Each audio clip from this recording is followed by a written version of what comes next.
mağdemin öper. Ferşide beşer bu kanlı perçemin öper.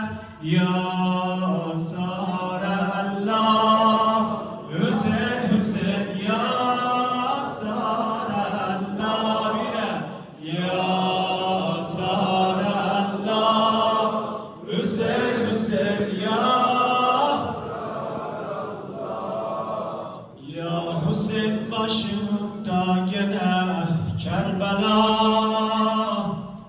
havası var.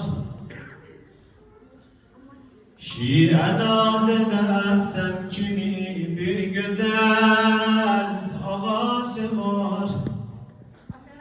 Erşide firiştirendi mekdemin öper. Ferşide beşer bu kanlı perçemin öper. Ya Sarallah Hüseyin Hüseyin ya Sarallah bile ya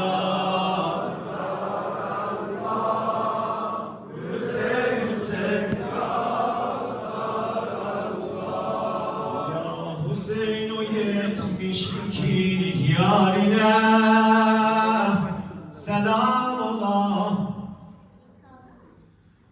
Ya Hüseyin o 72 yarine selam ola.